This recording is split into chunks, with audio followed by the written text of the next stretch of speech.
Okay, so we are looking at the money market theory, all right, which is also called the liquidity preference theory. This is a graph that is going to illustrate how interest rates are determined within the nation, all right. So in the money market theory, all right, we've got demand for money, and there are three reasons why people demand money, all right. Number one, for transactions, to buy goods or services. We always need money whenever we're purchasing goods or services for our businesses or even us just as citizens, right? So we need money for transactions. Number two, why we also need money is for emergencies, okay? Emergencies can come, all right? Maybe for a business, let's say, if it's a bakery, the oven breaks down, all right? You need money so that you can repair the oven. Okay. If you are a taxi driver, all right, the car breaks down. Okay. You need money to fix so that the business continues to run. Okay. So we have to protect ourselves as people and businesses. So we need money for emergencies. That's why we save money in the banks or put it in insurance. Okay. So that when an emergency falls due, at least we are covered. The third reason is for speculative motives. All right. So this is just to take advantages of any opportunities, like maybe, for example, an investment comes at a cheap price. Maybe let's say your business is looking for equipment, then you find it's let's say there's a discount on that equipment, so you can purchase that equipment at a lower price. You need money so that you can purchase that equipment. Okay. There might be certain opportunities that might come, and you would want to take advantage of those opportunities, especially where assets or investments are coming at a cheaper price. Okay, you want to take advantage so that you pay a lower price, or you can even make a profit out of that opportunity. Okay, so that's the first side, the demand for money side, right? And who demands the money? Us, the people, and businesses and government. Okay, we are the ones who demand the money. Then we've got the supply of money. Okay, who supplies the money? It is the central bank of the nation, in this case, the Bank of Zambia. Right? They can print money and increase the money supply. Okay, and also through open market operations, if they want to reduce the money supply, they can also do that. Right? So they are in charge of supplying the money, the central bank of the nation. Okay, so this is how the graph will look.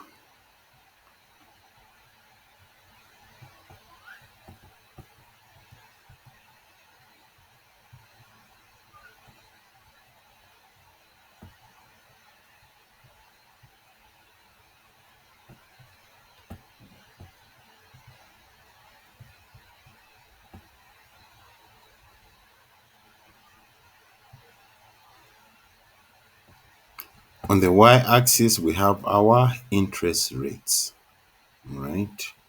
And we have a downward sloping curve for the demand for money, right? There is an inverse relationship between the demand for money and the interest rates, okay? When interest rates are high, people are going to borrow less, okay? And you can say demand for money will reduce, okay? But if interest rates are low, people are going to borrow more, and the demand for money would have increased. That's the inverse relationship between the interest rates and the demand for money. Higher interest rates, lower demand. Low interest rates, higher demand. Okay. Another way you can also look at it is when the interest rates are high, you would want to invest your money. Okay. Put it in a savings account. Okay. Because there's high interest rates. So you put it You would invest your money in securities or in the bank so that you can take advantage of the high interest. So you won't need that money and you invest it due to high interest rates. But when interest rates are low, you wouldn't you since the returns are going to be low, you won't want to invest your money. Okay. You'd rather keep it and use it rather than investing it and getting a low interest rate. All right. Yes. Then you have the supply of money. It's an upward sloping curve. It means the money supply is not affected by the interest rates. Okay. The interest rates can go up or down, but the central bank, once it supplies a certain amount, it will stay that way despite how much up or down interest rates go. So the money supply is not affected by the interest rates. That's why you're seeing a straight line here. Okay. Interest rates are not affecting it. Actually, it is the money supply that will affect the interest rates, not the interest rate affecting the money supply. Okay. So the way you can think of it is like this. Okay. Governments releases a certain amount of money, so there's a limited amount of money within the economy. Okay. The central bank gives this money to the commercial banks. Okay. So if the commercial banks have a lot of money, okay, they'll interest rates will be lower. Okay, because they've got a lot of money in abundance, so they can borrow out as much as they can. So they would lower interest rates. Okay. But if the money supply is less, meaning there's less reserves in the banks, okay, it means when the bank is borrowing out money, it's going to charge a higher interest rate because the money is not abundant. So when it borrows you that money, it has to earn a good return from that. So it will increase the interest rates. Okay. So it's all about how much money is circulation and how much is demanded for it. Okay. So according to this graph, when the money supply equals the money demanded, that is our equilibrium interest rate.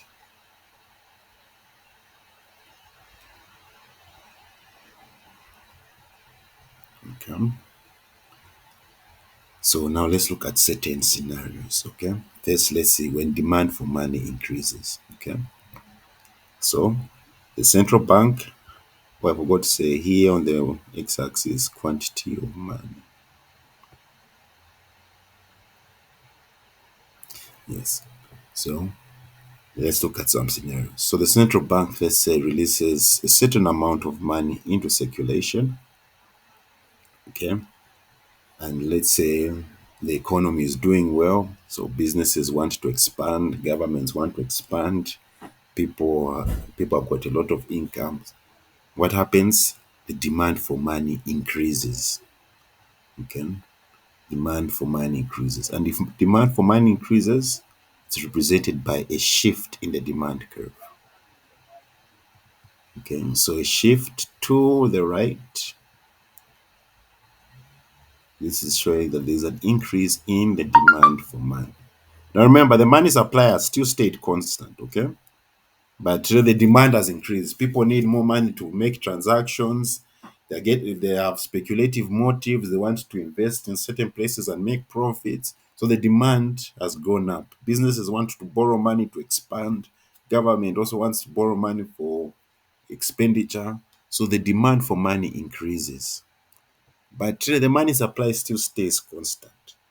So the banks who are holding the money to borrow it out, okay, we see that okay, the demand has increased, but the money supply hasn't increased with the demand. So we can't just give out loans anyhow because we've got less money. So what we need to do, we need to increase the interest rates so that those who are borrowing, people can borrow consciously. Okay, not everyone should just come and borrow because money the money will run out. Okay. So when the demand for money increases, interest rates increase because the banks do not have a lot of money. Theoretically, the banks don't have a lot of money to give out.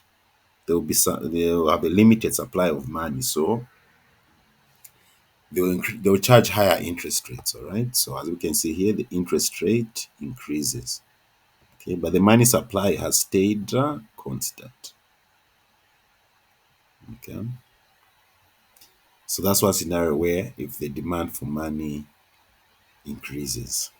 Okay, if the demand for money, let's say, has to reduce, okay, people are not borrowing, people are spending less. Okay, let's start from this point here where there's a black graph here at equilibrium. Okay, and we say, oh, the demand for money reduces. People are not spending, people are not borrowing. Okay, what will happen? Banks are going to try to entice you to come and borrow. Okay, so they'll try to lower interest rates. Okay, they try to lower interest rates. Businesses and people can borrow.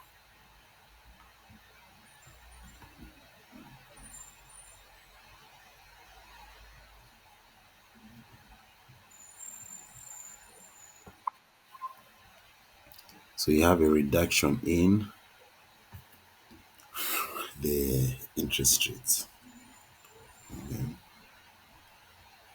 Yes. So even this also happens during a recession when the country is undergoing a recession. Okay, even during the time of COVID when people transactions were going down because people were at homes, shops were closed. All right. So money wasn't moving around. So to boost the economy, governments were trying to encourage spending. And one way of encouraging spending, lower interest rates, so that people and businesses can borrow and start spending more. All right. Yes. So that's what happens if demand for money increases, interest rates go up because there's limited supply of money. So when the bank is giving out money, it has to charge a higher interest rate. If demand for money goes down, banks are now trying to entice you to come and borrow from them, so they will lower interest rates so that you as a business can borrow from them and use it for investment purposes. That is scenario A. Okay. Now scenario B, let's see what happens when there's an increase and decrease of the money supply.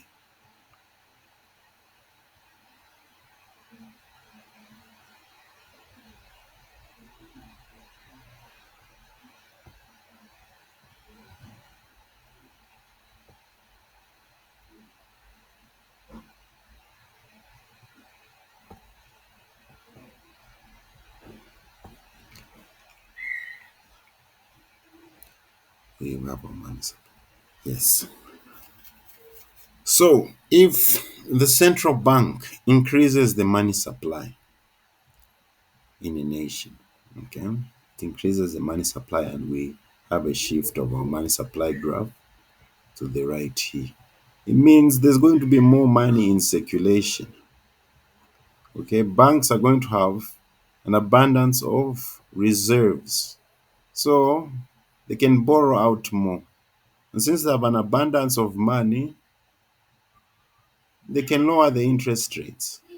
Okay, because the bank wouldn't want the money just sitting in there. Okay, the bank makes money when you borrow from them.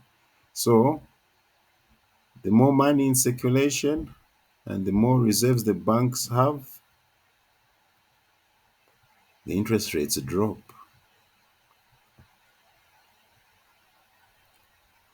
to encourage more more borrowing.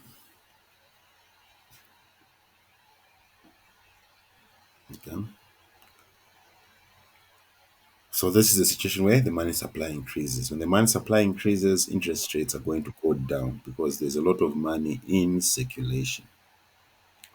Okay. Now, let's go back to equilibrium again here, point A, where money supply equals money demand. Let's say the central bank decides to reduce the money supply. Okay, we're moving from the green line to the blue line. It means there is less money in circulation. Banks have got limited funds to borrow out. So if banks have limited funds to borrow out, it means they'll need to charge a higher interest rate because the money is scarce, it's limited. So when they borrow out, they need at least to make a good profit from it. Okay. Yes. So if the money supply reduces, interest rates are going to go up due to limited amount of money and reserves in the bank. So the banks can when there's less money, when the banks are borrowing out, they charge a higher interest rate. Yes. Any questions, colleagues?